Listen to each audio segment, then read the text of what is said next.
नमोकार महामंत्र है प्यारा प्यारा मंत्र, जपने से कटती भव फेरियाँ। नवकार महामंत्र ओ आ नमोकार महामंत्र है प्यारा प्यारा मंत्र, जपने से कटती भव फेरियाँ। नमोकार महामंत्र। सीता सती ने मंत्र जपा था, सीता सती ने मंत्र जपा था। अग्नि को देखो पानी बनाता, दिशाएं गूंजी जयकारे गूंजे, दिशाएं गूंजी जयकारे गूंजे। देवों ने बजाई शहनाइयाँ।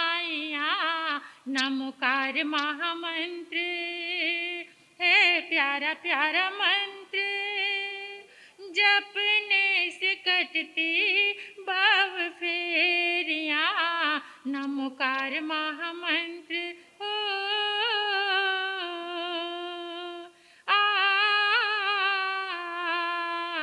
नमोकार महामंत्र।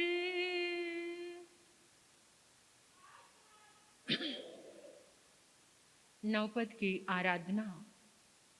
होली महापर्व की आराधना के आप सभी साक्षी बने हुए हैं। पुण्य उदय है आपका जो इस आंगन में आए हैं। और ये दो आराधनाएं, भक्तामर की और नवपद की। 14 पूर्व का सार महामंत्र नमोकार, जिसको ये समझ में आ गया, कहीं भटकने की जरूरत नहीं है। भटकते कब हैं? कितना जयवंत और विशाल है ये जिन शासन, जो नमोकार महामंत्र के आराधक हैं, जो आराधना कर रहे हैं। उन्हें किसी भी चीज में भ्रमित होने की आवश्यकता नहीं है। लेकिन फिर भी आप मानते हैं मेरे ग्रह खराब हैं, तो उसके लिए आराधना है नमोकार महामंत्र। कहीं भटकने की जरूरत नहीं है। नमोकार महामंत्र की इस नवपद की आराधना में आज ये द्वितीय दिवस बहुत बड़ा उपहार हमारे लिए लेकर आ रहा है। ओम ह्रीं श्रीं नमो सिद्धाणं। जो आराधना कर रहे हैं ओली तप की, उनको आज ओम ह्रीं श्रीं नमो सिद्धाणं का जाप करना है।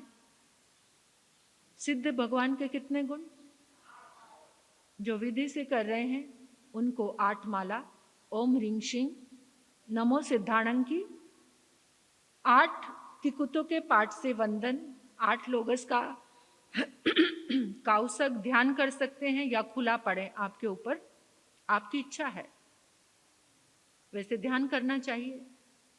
8 नमोथुणंग, और नमोथुणंग भी विधि से करना, जो विधि मैंने आप लोगों को बताई थी। 8 खमा समनो, और जो खुले रूप में कर रहे हैं उनके लिए ओम ह्रीं श्रीं नमो सिद्धाणं की 20 माला, जो कल वाला वही प्रोसेस आपके लिए 9 दिन तक चलेगा। 20 ही किकुतों के पाठ से वंदन, 20 लोगस का ध्यान, 20 नमोथुणंग और 20 खमासनो, ये आराधना है। और आज का जो धान्य रहेगा, खाने के लिए जो अन्न रहेगा, वो लाल रंग का रहेगा। चाहे वो विधि से काशने कर रहे हैं, चाहे आंबिल कर रहे हैं, जो विधि से कर रहे हैं। तो आज का जो नमो सिद्धाणं का ध्यान हमें कहाँ पर करना है? ऐसे कल मैंने आपको बताया था कि 4 चरण से इसका ध्यान होता है। ओम ह्रीं श्रीं नमो सिद्धाणं, ये लाल रंग में आपको देखना है। कहाँ पर? नहीं, हमारा जो सहस्रार चक्र है, ये कौन सी सिद्ध, कौन सा ये नमो सिद्धाणंग यानी सिद्ध भगवान का ध्यान कहाँ किया जाता है? ये हमारे सहस्रार चक्र में सिद्ध शिला है। ये क्या है? सिद्ध शिला। तो सहस्रार चक्र का ध्यान, यहाँ सहस्रार चक्र पर नमो सिद्धाणंग का ध्यान, चमकते हुए ओम ह्रीं श्रीं नमो सिद्धाणंग लाल रंग में, या फिर केवल सिद्ध भगवान की इमेज बना करके आपको अपने सहस्रार चक्र में विराजमान करना है, या फिर खाली नमो सिद्धाणंग या सिद्ध भगवान के स्वरूप का आपको ध्यान करना है, या फिर उसके एक एक अक्षर को अपने अंदर उतरते हुए देखना है। ये 4 सोपानों से ध्यान किया जाता है। और इसमें आपको जैसे सूर्य उदय होता है ऐसा लाल रंग देखना है। लाल कलर भी बहुत तरह का है। जैसे सूर्य उदय होता है उसमें बाल सूर्य कैसा होता है, जो लाल रंग है वो हमारे भीतर ताकत देने वाला है, शक्ति देने वाला है। जो लोग बहुत अपने आप को वीक महसूस करते हैं, बहुत वीकनेस आ गई है, तो उनको ओम ह्रीं श्रीं नमो सिद्धाणंग का अगर ध्यान करते, जिनको बीपी लो रहता है, आपको पता है कलर से बहुत सारे ट्रीटमेंट चल रहे हैं, जहां पर ये अनेकों तरह की थेरेपी आई है। एक्यूप्रेशर की है जैसे, और जैसे एक्यूपंक्चर की थेरेपी है, आयुर्वेदा है, और फिर एलोपैथी है। तो उसमें एक ये कलर थेरेपी भी साथ में जुड़ी हुई है। कलर से बहुत तरह के इलाज हो रहे हैं। कितने आपने देखा होगा कि कलर वाली बॉटल ला करके उसमें पानी रख के सूर्य की रोशनी में रखा जाता है, फिर उस जल को, पानी को लाल रंग की बोतल में कुछ लोग पीते हैं, ग्रहण करते हैं। जिनको बीपी हाई रहता है उनको लाल रंग का ध्यान नहीं करना, उनको लाल रंग का ध्यान नहीं करना, क्योंकि और ज़्यादा उनको रेड कलर और ज़्यादा बढ़ जाएगा, तो उससे उनको और तकलीफ आ सकती है। जिनको बीपी लो रहता है तो उनको रेड कलर का ये ध्यान करना है। इस ध्यान के करने से आपके भीतर में शक्ति का जागरण होगा। नमो सिद्धाणंग में जो ये पद है, नमो सिद्धाणंग पद, इसमें जो द और धा, ये जो जॉइंट अक्षर है यानी संयुक्त अक्षर है, इसके कारण महाप्राण ध्वनि हमारे अंदर से निकलती है। धा, द और द मिला हुआ धा। तो इसके जो महाप्राण ध्वनि है, इसके कारण हमारे अंदर जो कंपन होता है, उस कंपन से हमारे भीतर में जो भी वीकनेस है, कमजोरी है, उससे वो बाहर निकल जाती है। यानी ये दीर्घ उच्चारण से हमारा नाभि कमल, हृदय कमल, कंठ कमल, आज्ञा चक्र, जितने भी कमल हैं हमारे ये चक्रों पे, इन सारे चक्रों पे जो हमारे कमल हैं, वो सारे कमल खिलने शुरू हो जाते। सहस्रार कमल, ये यहाँ पर सहस्रार कमल, ये संपूर्ण चक्रों में जब ये महादीर्घ ध्वनि निकलती है, महाप्राण ध्वनि निकलती है, तो सारे चक्रों में कंपन होता है। वो हमें महसूस नहीं होता, क्योंकि ये चीज हमें, जो चीज हमें बताई गई है वही हमें ध्यान में आती है। जो चीज का हमें अभ्यास नहीं है वो हमारे ध्यान में नहीं आती। तो इस समय जैसे ये महाप्राण ध्वनि निकलती है, आप सबको मेरी बात समझ आ रही है? तो इससे हमारे सातों के सातों कमल खिलने शुरू हो जाते हैं, और इसलिए ग्रंथकारों ने इसका ध्यान सहस्रार चक्र पर करने का निर्देश दिया है। तो जो सहस्रार चक्र पर इसका ध्यान करता है, उसके अंदर बहुत सारी पावर और एक शक्ति और आती है कि जो दुनिया में सबसे ज़्यादा पुण्य किसी का है तो वो सिद्ध भगवान का है।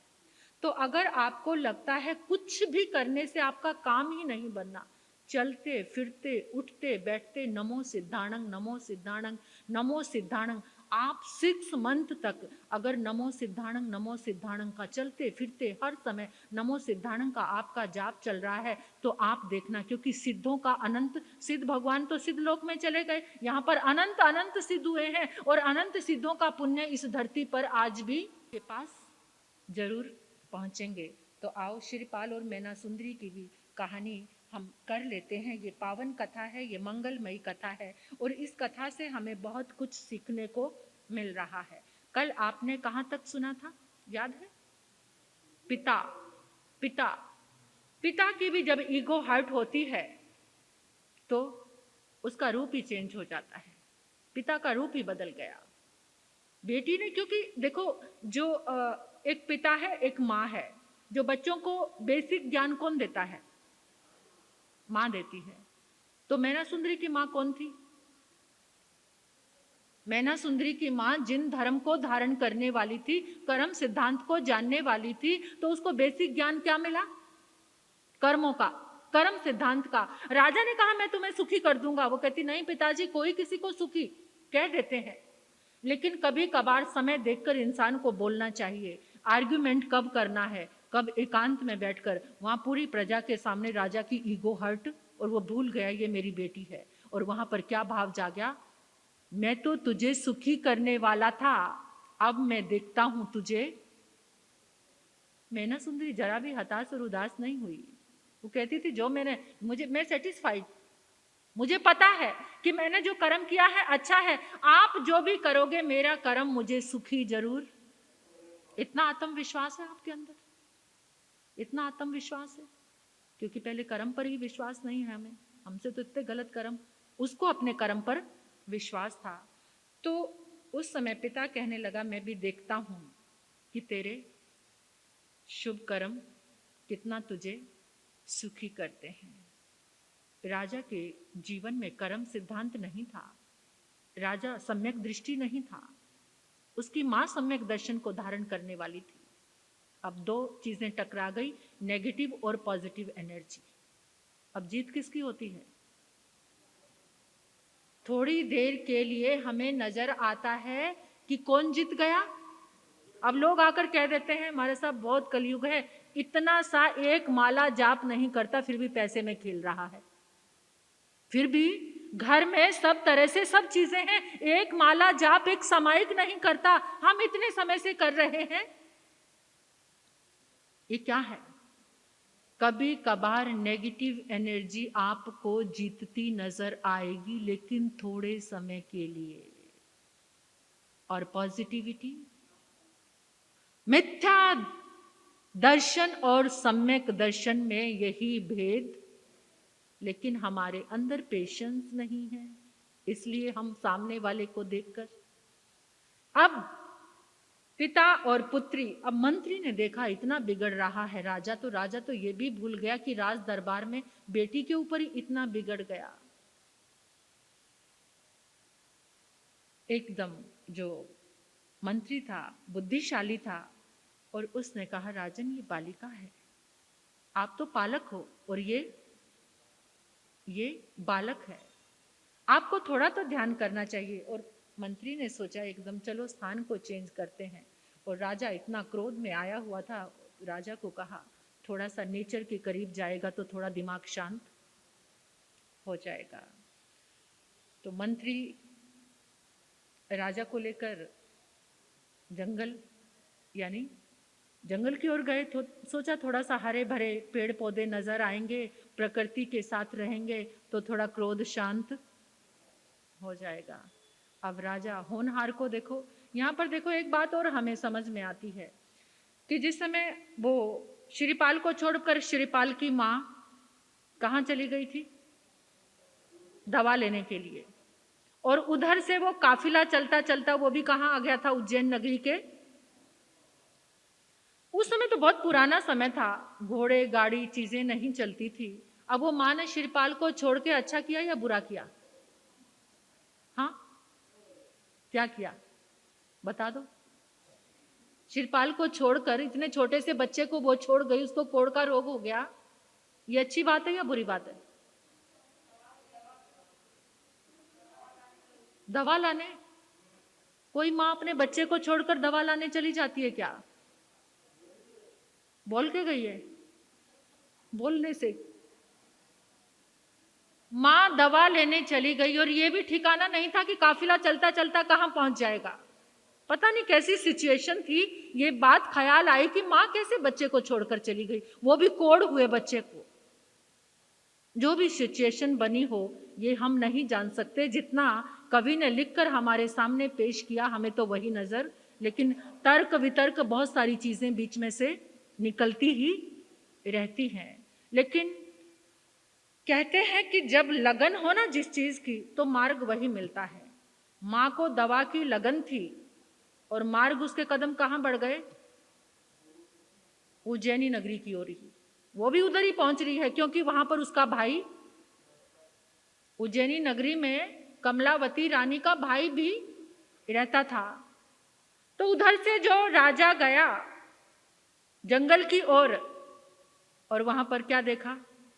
मंत्री तो शांत करने के लिए लेकर गया था और वहां पर वो 700 कोड़ी और एक के सिर पर छत्र है। राजा को बड़ा अजीब लगा, ऐसे तो ये कुछ विक्षिप्त से लोग लग रहे हैं, कुछ ठीक नहीं लग रहे, लेकिन इनके साथ ये गधे पर कोई बैठा है, ऊपर छत्र है, मंत्री को कहाँ पता करो। पता किया तो पता चला कि ये 700 लोग कोड़ी हैं और ये इनका राजा है। राजा, राजा, कोड़ियों का भी राजा। एकदम राजा को वही बेटी की, अब देखता हूं इसको सुखी कौन करता है, इसी कोड़ी राजा से मैं उसका विवाह। जैसे मंत्री ने सुना, मंत्री तो कांप गया। मंत्री कहने लगा, महाराज ये कठोर निर्णय मत लो, वो आपकी बच्ची है। नहीं मंत्रीवर, उसने पूरे राज दरबार में मुझे चैलेंज किया है। उसको पता नहीं पिता सुखी कर सकता है, पिता दुखी कर सकता है। अब मैं उसको बताता हूं कि उसके कर्म उसको सुखी कैसे करते हैं। मंत्री ने बहुत समझाया, कहा महाराज सुनो, ब्राह्मण मरे जो करे ना इष्ट पूजा, ब्राह्मण मरे जो करे ना इष्ट पूजा, साधु मरे जो श्रेष्ठ आचार नहीं, साधु मरे जो श्रेष्ठ आचार नहीं, राजा मरे जो करे ना न्याय नीति, प्रजा मरे जो राजहितकार नहीं, वो प्रजा बेकार है। ब्राह्मण अगर ब्राह्मण होकर इष्ट की पूजा नहीं करता तो मर जाए, साधु अगर श्रेष्ठ आचार का पालन नहीं करता तो उससे वो मरे हुए जैसा है। राजा जो न्याय नीति के साथ पालन नहीं करता वो मरे जैसा है। प्रजा जो राजा का हित नहीं चाहती, राजा के विपरीत चलती है। पिता मरे जो करे ना फर्ज पूरा, पुत्र मरे जो आज्ञाकार नहीं, वो भी जग में आके मर जाए जिसको प्रभु के साथ प्यार नहीं। महाराज जो पिता अपना फर्ज पूरा नहीं करता, आप पिता हैं, अगर बाढ़ ही खेत को खाने लग जाए तो कहां पुकार करने जाए? महाराज ये आप क्या कर रहे हैं? लेकिन एक राज हट, बाल हट, स्त्री हट, योगी हट, ये 4 हट जब आ जाती है ना तो कुछ भी हो जाए। फिर कोई राजहट आ गई, बहुत समझाया, नहीं माना। रानी को पता चला, पूरे महल को पता चल गया, पूरी नगरी को पता चल गया। रानी को पता चला, राजा के पास आई, मूर्छित हो गई, ये क्या, ऐसे पति के साथ मुझे रहना ही नहीं। बहुत समझाया, लेकिन मैना सुंदरी को जाकर किसी ने नहीं समझाया कि जाकर पिता से माफ कर देता पिता। और मैना सुंदरी को कोई मलाल नहीं है। रानी तो महल छोड़कर अपने पीहर चली गई। मैना सुंदरी ने कहा कि कर्म पर बहुत भरोसा है और समय देखकर उस कोड़ी से, श्रीपाल को कोढ़ का रोग था, उससे विवाह। सारी नगरी दंग रह गई। पिता, ये कर्म है।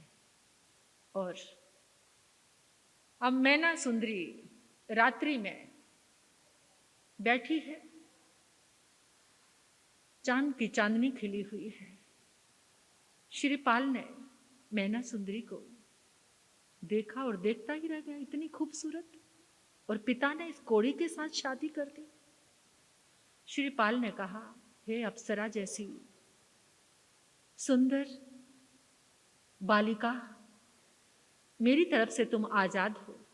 तुम्हारे पिता ने अपना जो भी कुछ बदला कहूं क्या कहूं, जो भी भाव था वो कर लिया, लेकिन मेरे साथ रह के तुम्हें कोढ़ का रोग हो जाएगा, तुम मुझे छोड़कर चली जाओ, किसी खूबसूरत राजकुमार के साथ विवाह कर लो, मेरे साथ रहकर तुम्हें कुछ भी मिलने वाला नहीं। शिवपाल ने बहुत सारी बातें कही। मैना सुंदरी सुनती रही और जब सुनते सुनते ये कहा कि मैं तुम्हारे योग्य नहीं हूं किसी अन्य पुरुष के साथ जाकर तुम, तो एकदम मैना सुंदरी अंदर से हिल गई और के हाथ जोड़कर कहने लगी, आपको पता है एक बार को सूर्य पश्चिम दिशा में उदय हो सकता है, एक बार को समुद्र अपनी मर्यादा का त्याग कर सकता है, एक बार को रात्रि दिन में बदल सकती है, लेकिन जो शीलवती नारी होती है, चाहे कुछ भी हो जाए, वो अपना शील धर्म, शील बड़ा सिंगार भारत नारी का, शील बड़ा आधार भारत नारी का। और शीलवती उस मैना सुंदरी ने कहा, स्वामी अब आप मेरे प्राणनाथ हो, आप ही मेरे जीवन का श्रृंगार हो, आप किसी तरह की चिंता मत करो, मेरा हृदय कह रहा है, मुझे कर्म पर बहुत बड़ा विश्वास है, मुझे अपने जिनेंद्र देव की भक्ति पर बहुत विश्वास है, मेरे साथ कुछ भी गलत हो नहीं सकता, आपके रूप में आपको पाकर। और ये जो कर्म है, न पिता से शिकायत थी न कर्म से शिकायत थी, बस भरोसा था कि जो कुछ है अच्छा करते चले जाओ।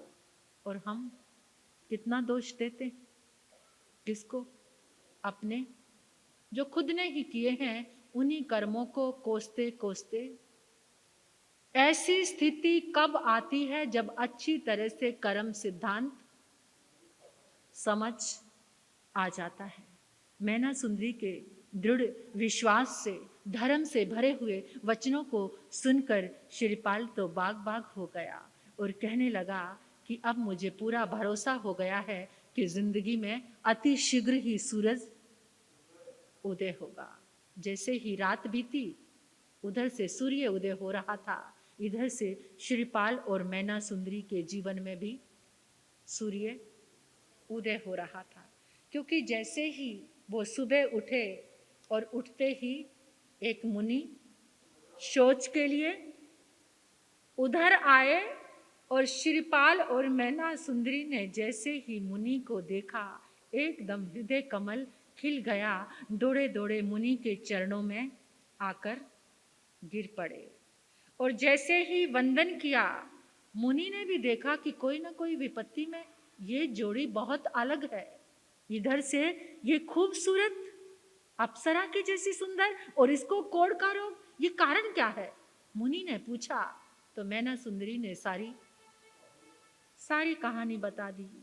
तो मुनिराज कहने लगे, पुत्री चिंता मत करो, ये तुम्हारे हाथ कोहिनूर हीरा लगा है, ये साधारण पुरुष नहीं है, कुछ ही समय में तुम देख पाओगी कि ये सब का नाथ बनेगा, ये नरनाथ बनेगा और ये बहुत बड़े सदाचार से युक्त है, इसके रोम रोम में धर्म समाया हुआ है वास्तविक रूप में। तो उन्होंने मुनि के चरणों में वंदन किया, गुरुदेव कोई साधना, कोई तप, कोई आराधना, कोई अनुष्ठान ऐसा है जिसको करने से हम, मेरे प्राणनाथ स्वस्थ हो जाएं। मुनि कहने लगे, देखो बेटा, सब कुछ नमोकार महामंत्र के अंदर समाया हुआ है, यही मंत्र है, यही तंत्र है, यही यंत्र है, इसी के बीच में से ही सब कुछ जो निकलकर आज हमारे समक्ष है ना, हमारे आचार्यों ने मेहनत करके सिद्ध परमात्मा के उस अनंत पुण्य को कितनी सारी चीजों में बांध दिया है। हमारे आचार्यों ने मेहनत की, लोगस में बांधा, उपसग हरंग में बांधा, भक्तामर में बांध दिया उस अनंत पुण्य को, सिद्ध भगवान के उस अनंत पुण्य को, तीर्थंकरों के अनंत पुण्य को किसमें बांध दिया? इन सारे स्तोत्रों में बांध दिया। नमोकार मंत्र से ही सब कुछ निकला है। अरिहंत की, सिद्ध की लोगस पढ़ोगे, किसकी स्तुति है? 24 तीर्थंकरों की स्तुति है। भक्तामर की आराधना कर रहे हो, किसकी स्तुति है? आदिनाथ भगवान की स्तुति है। उसग हरंग पढ़ते हो, 65 छंद पढ़ते हो, पुच्छी सुनम पढ़ते हो, किसकी स्तुति है? और उसी से जो तुम्हारा पुण्य एकत्रित होता है, क्योंकि वो तीर्थंकर परमात्मा के, सिद्ध भगवान के पुण्य को किसमें बांध दिया है।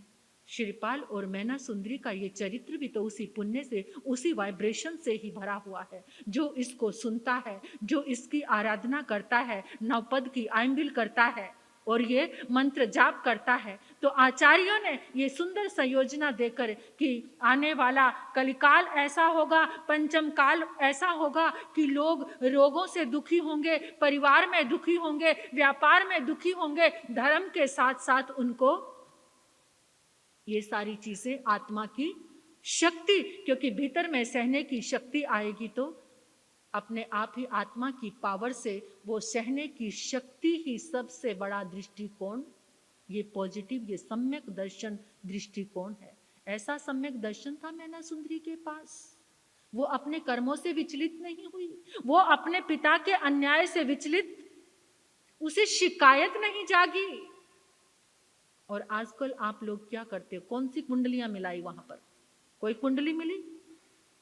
और आज हम बस कुंडली नहीं मिल रही, कुंडली नहीं मिल रही, पत्रिका नहीं मिल रही, पत्रिका नहीं मिल रही। बच्चे आपके बूढ़े हो गए हैं, उम्र निकल गई, पत्रिका मिली नहीं। ये कर करके आप लोग जितने बैठे हो, कितनों की पत्रिकाएं मिलाई हैं? आपकी गृहस्थी सुंदर चल रही है? गृहस्थी अच्छी चल रही है? आप लोगों ने कितनी बहनें बैठी हैं जिन्होंने पत्रिकाएं मिलाई हैं? बूढ़ी माताजी भी बैठे हैं। आजकल तो पत्रिका मिलाने के बाद भी फिर किस पर विश्वास कर रहे हो? किस पर विश्वास कर रहे हो? छोड़ो इन झूठे भ्रम को, इन झूठी मान्यताओं को छोड़ दो। एक नमोकार मंत्र। पंजाब में तो गुरुदेव श्री रूपचंद जी महाराज साहब का समाधि स्थल है, जैसे यहाँ गुरुदेव का है। कोई पत्रिका नहीं मिलाते, लड़का लड़की देखने आए गुरुदेव के उसी स्थान पर, वहीं पे माला डाल देते हैं। 5-7 मिनट के अंदर कोई आरंभ समारंभ भी नहीं करते। कितनी शादियां ऐसी हो रही हैं वहां पर। जगरांव में गुरुदेव का समाधि स्थल है, बस नमोकार मंत्र पढ़ के, लोगस पढ़ के गले में क्या डाल दी, ये शादी हो गई। 5-7 लोग लड़की वालों के, 5-7 लोग लड़के वालों के, बहुत सारी, सब नहीं। फिर बाद में जाके जो कुछ करना होता है वो रिसेप्शन कर देते हैं। लेकिन ये जहां आप अटके पड़े हो, जितना आप लोग धर्म करते हो, उतना जन्म कुंडली में अटके पड़े हो। कुंडली नहीं मिल रही, पत्रिका नहीं मिल रही, पहले पत्रिका मिलाओगे।